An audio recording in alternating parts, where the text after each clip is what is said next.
What's up, everybody? Hope you all had a great day getting into this episode of Beyond the Gates. I know Ashley and Derek are boring as shit. They are. But I will say this about their storyline. I know a lot of people fast forward their scenes or whatever, which I totally get. But I will say this. I'm a little interested in their storyline because I feel like it's realistic. Like watching it, I feel like it's very realistic.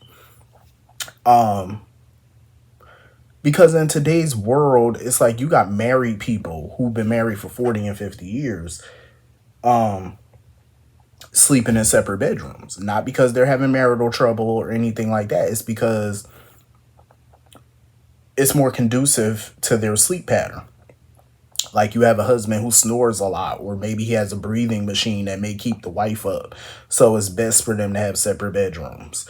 Or maybe he moves around a lot in bed, or maybe, the wife likes to watch TV late at night and it keeps him up. So they sleep in separate rooms. That's a thing.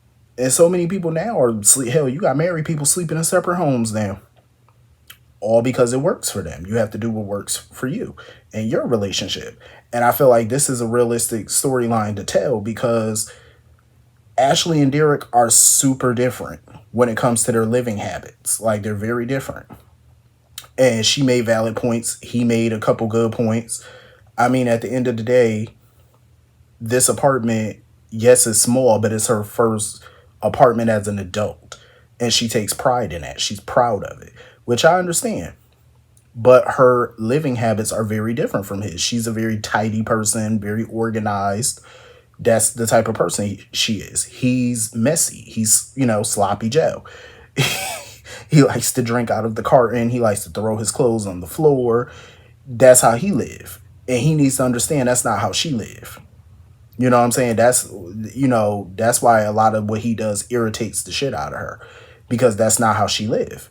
But that's how he lives. So he's comfortable doing these things because that's what he's used to doing. That's his personality. That's what he likes to do. And I agree. I feel like when you're in your home, you shouldn't have to walk around on eggshells. I do agree with that. He shouldn't. Derek shouldn't have to walk around feeling like, oh, if I do this, I'm going to piss her off. If I do that, he shouldn't have to feel like that. But she should also feel comfortable in her home. You know what I'm saying? Like, tidy up behind yourself. I totally could understand where Ashley was coming from when she was talking to Naomi today. Because what she said was very valid. Like, she doesn't want to leave one job and come home to another one. Which is so true. I felt that in my spirit because it's so true. You don't want to have to work 9 to 12 hours a day and come home and have to clean up behind somebody. That's a whole nother job. You know what I'm saying? You got to wash the dishes. You got to clean the bathroom. You got to take out the garbage. You don't want to do all that shit when you come home. No. Especially when you have an able-bodied person there. Absolutely not. So I get where she's coming from with that. And Derek, when he was talking to Jacob, he was like, I already got a mother. I don't need another mother. So basically he just saying like, I don't need Ashley to mother me. You know what I'm saying? Like, I don't need her to nag me and tell me to clean up because that's what a mother do. Well, then stop acting like a child. Like, I understand you want to be comfortable and all this, that, and the third, but you ain't got to be a pig either. So his solution was, let's get a bigger place. I get that, but at the same time, that's not going to solve the problem. Do they need a bigger place? I mean, if they're going to live together, absolutely they need something bigger. Because that apartment is not big enough for them. That studio is definitely not big enough for them.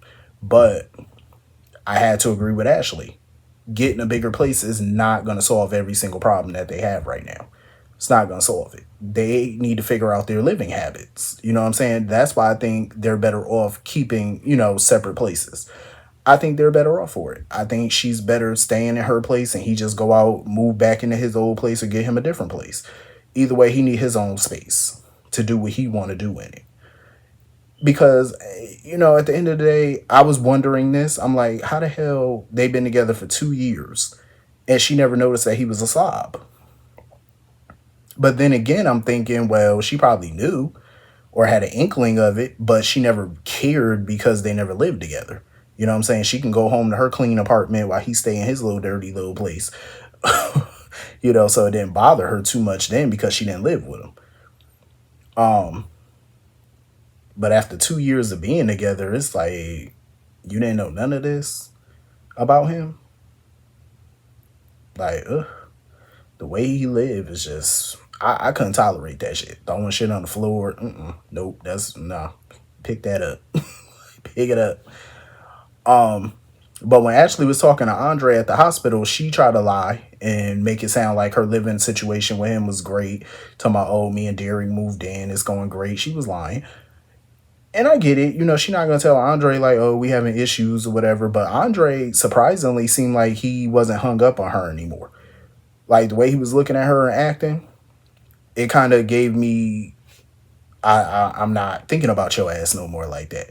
And I hope he not. I really do. I hope he not. Like, I hope he is getting over her and his little residual feelings that he got for Ashley. I really hope that's coming to an end because it was annoying me and it came out of nowhere. So I'm hoping that's done and over with. So anyway, moving on from that. So Naomi went to go see June. They got to talking or whatever, and Naomi asked her about that picture that she found. And June was like, oh, she don't know the kids or something like that, but the picture make her happy. She know them kids. She know them kids. Now, a part of me was thinking she could have been Haley mother, but then another part of me thinking if she not Haley mother, then she must be Samantha and Tyrell biological mother. Because I've been thinking that this morning. I was thinking that actually late last night after I seen that picture. Because I was wondering if it was some type of note or a picture. But I'm like, if it's a photo and they got a family in it, it got to be her kids. You know what I'm saying? But that would be an amazing twist, though, if Tyrell and Samantha turned out to be her kids. Like, her biological children. That would be pretty dope. Like, that would be a good twist. I'm looking forward to find out more about June. Because, like I tell y'all, when I heard Jasmine Burke was on this show, when I seen her on this show, I knew they had to have a bigger storyline for her. Because Jasmine Burke is a damn good actress. Like, damn good. So I knew if they brought her on, it had to be something good. You know what I mean? She ain't just coming on to play no house hobo. She coming on to slay. Because I know this actress. She brings it. I remember I used to review Saints and Sinners when she was on Saints and Sinners. Fucking phenomenal. I miss that show every day. I cannot believe it's been off the air for a few years now. Like, I miss that show. But she's phenomenal. So I know she gonna knock this out the park. She gonna rock it. So moving on from that. So we got new Ted. I know a lot of people got mixed feelings about it. For me, I'm gonna miss Maurice. I am. I'm gonna miss him. Because he played the shit out of Ted to me. Like, he was a damn good Ted. And I didn't understand why he was recasted. But Keith Robinson is a damn good actor in his own right, because also he was on Saints and Sinners as well. And he's done a lot of other TV shows and movies. So I've been seeing Keith Robinson and stuff for years. Like, literally going back to when I was probably like 9 years old. 9, 10 years old, I used to see him and stuff. So he's been around a long time. So they got a pretty good gem in him. Like, he's good. So I'm happy that if they are gonna well, I ain't gonna say if they are, but since they have recasted Maurice, I am glad that it's Keith. I know it's gonna take some getting used to, even for me, but I'm glad they got somebody I'm familiar with. You know what I'm saying, to take that role, because I know Keith is gonna do a great job. He knocked it out the park today for me. He did. But it's still gonna be awkward to see him because I'm used to Maurice on the show. But I'm glad that Kat got to talk with Ted and stuff like that, because she wanted some more background about how he could mess around with a person like Leslie. What happened? What made him stray from Nicole? Like, just asking him all these questions.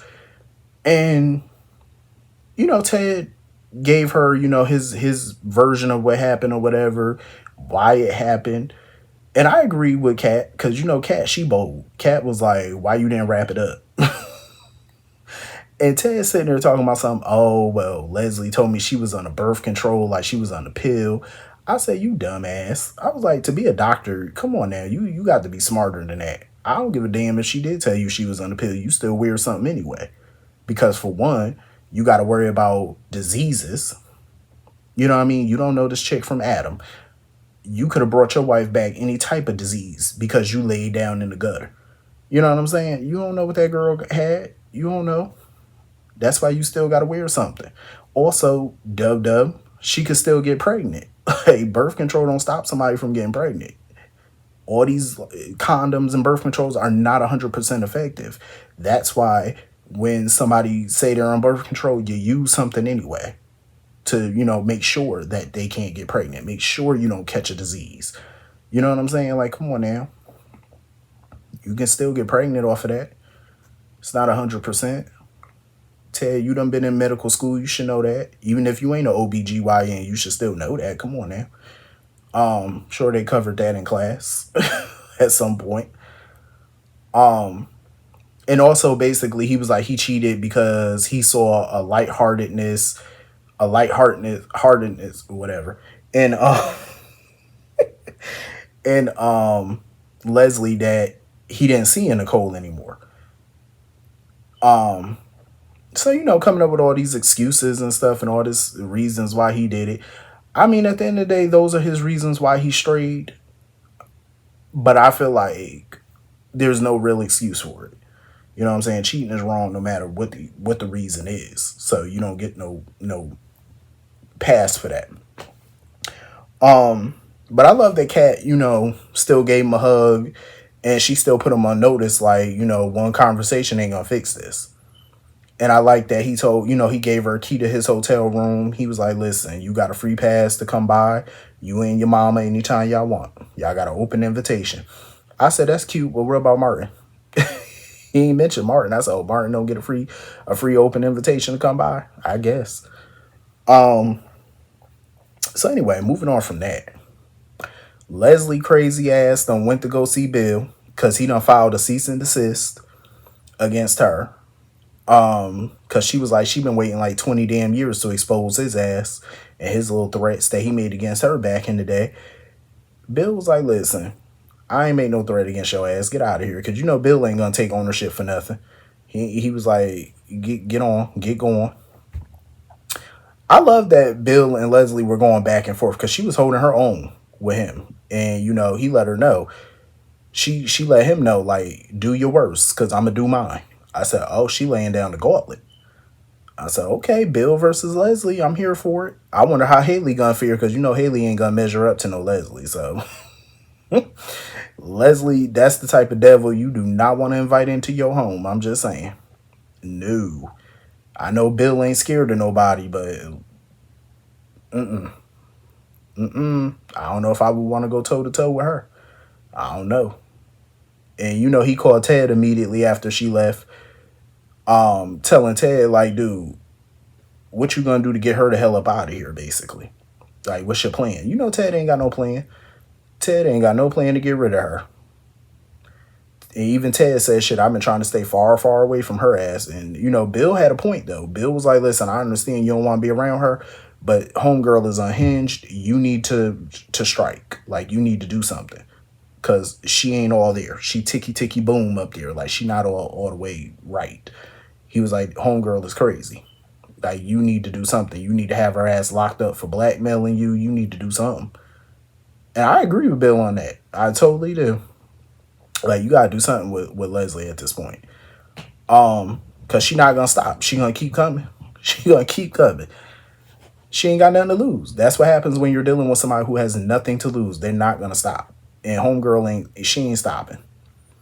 So of course Naomi pop up in there because Bill has been elusive with her. Like, barely answering her text messages, barely answering a question, because she really want to know, did he do what Leslie said he did? Like, she wanted a straight up yes or no. She want to answer. And Bill ain't trying to answer that question. He being real elusive. So she asked Ted. She was like, do you think Bill would threaten her? And Ted was like, oh, I don't think he would. I said, Ted, you lying. Damn well he threatened that lady. Stop playing with it. He did. Bill know he did it. Because Bill wants to sit here talking about how Leslie defamed his character and all that. She need to stop. Boy, please. Nicole ain't buying it. I mean, not Nicole. Naomi ain't buying it. She not buying that Bill is innocent and all this. She know he is. She just want to hear it out his mouth. She want confirmation. That's all she want. So moving on from that. So Eva is at Uptown celebrating her birthday and whatnot by herself. And, Andre came over to speak with her and whatnot. You know, it was so crazy because Andre asked Eva, how is her relationship with Leslie at this point? Like, how's that since the big blow up at the party? And Eva was like, oh, well, I still haven't been forgiven yet. Andre was looking at her like, what? He was so confused. He was like, what the hell you mean you haven't been forgiven? What have you done to her? She was like, because Andre was like, shit, if anybody need to be forgiven, she need to be asking for your forgiveness. She been lying to you for years. I said, thank you. I am so glad Andre said it, because even Eva was like, yeah, that's true. But see, Eva be trying to rationalize the bullshit. That's what she tried to do. Trying to say, oh, well, my mom feel betrayed. Bump all that. Bump all that. That's called gaslighting. That's all it is. She trying to manipulate and gaslight you. Ain't nobody betray nothing. That woman been lying to you your whole damn life. She got you in this mess. With a little help from yourself, of course. But still, she been pointing Eva in this direction for years, since childhood. That's why Andre was looking like, yeah, that don't make no sense. I'm like, exactly, it don't. But you got to be in Leslie mind for it to make sense. It only makes sense to her nutty ass. So Eva go running up out of Uptown once she get that text from Leslie. I'm like, Eva, don't go running to her. Do not. And I know Eva, she holds on to this slither of hope that her mother gonna forgive her mother gonna let her back in the house, or let her back in her life again, because that's the norm for her. That's what she's used to. She's used to being with her mother, and I understand that. But she need to let Leslie go, because all she keep doing is setting herself up to be disappointed over and over again. Leslie don't care nothing about this girl. Don't care nothing about her. The only reason she called her over there was to talk about that cease and desist letter that Bill gave her, and she basically want Eva to put in a good word for her with Ted. Talk to Ted to see if he can get Bill to stand down. That's the only reason she called her over there. And I said, that's a damn shame. It's your daughter's birthday, alleged birthday, and all you want to do is talk about Ted. Even Eva was disgusted by it. She was like, so that's what you called me here for? Talk about Ted? What about my birthday? No happy birthday, no nothing. And Leslie just like, oh, well, we celebrated your birthday weeks ago. And she was like, it slipped my mind that it was your birthday. You have one fucking child. How did it slip you? Girl, you got one child. How did it slip your mind it was her birthday? You got one kid. I could see people who got 5, 6, 7, 8, 9, 10 kids. I could see how you could forget that, but you got one. See, this is what's telling me more and more that Leslie is not Eva's biological mother. I don't believe she is. I don't believe it. And when she celebrated that birthday a few weeks ago, mind you, that was the same day as Kat's birthday.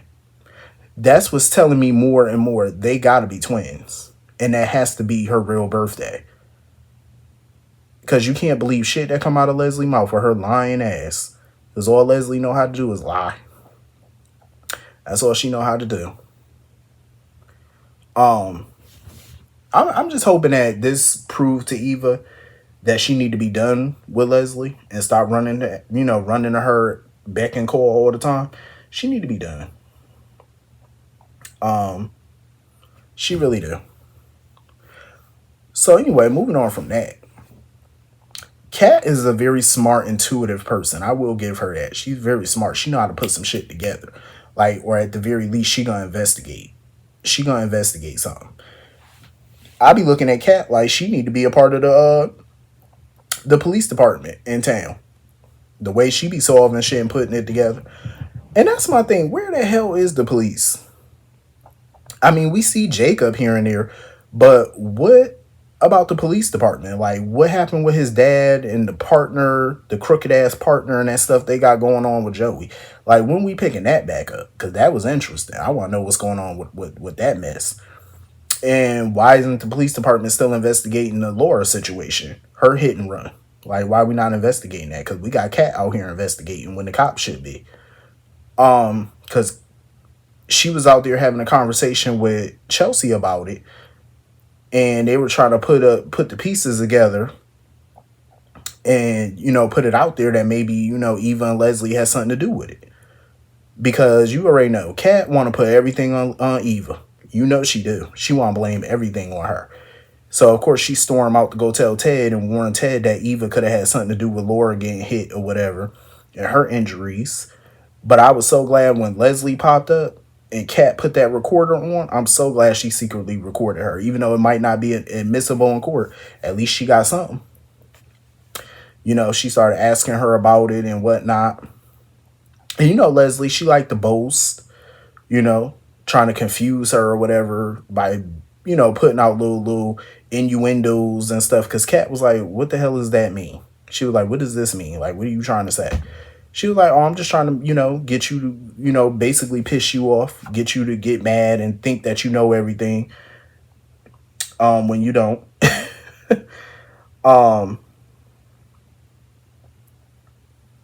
Because she feels like at the end of the day, Leslie just feel like Kat, it don't matter what she say to Kat because she feel like Kat ain't got no proof. So she could pretty much tell her anything at this point, and you ain't gonna, even if you put the pieces together, you ain't got no proof.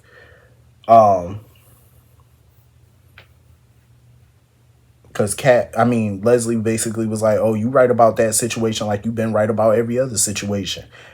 And Kat was like, what the hell is your crazy ass talking about? I'm like, Kat, don't waste your time with her. But I'm glad she got her on record. She got her on recording. And she could use that.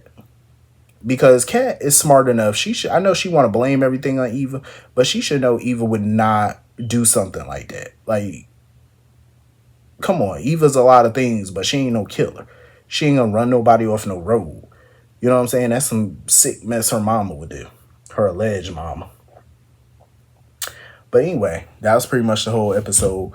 Hit the comment section. Let me know what you all thought, and I'll see you all later. Peace.